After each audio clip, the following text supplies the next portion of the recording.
Приветствую вас, дорогие жители нашего города, нашей области, гости. Хочу поздравить вас с праздником нашим Светлой Пасхи Христовой. В Библии написано: Христос умер за грехи наши, был погребен и в третий день воскрес по Писанию. Поэтому Пасха, она всегда будет напоминанием нам о любви и милосердии Бога.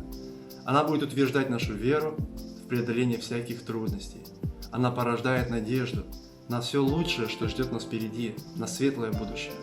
И поэтому в этот день, светлый праздник Пасхи, примите самые искренние наши поздравления. От всей души желаю вам крепкого здоровья, благополучия, мира, согласия в вашей семье. Пусть всегда вера крепнет, пусть умножается ваша любовь. Ну и, конечно же, надежда всегда утверждается в ваших сердцах. Еще раз поздравляю вас с праздником Светлой Пасхи.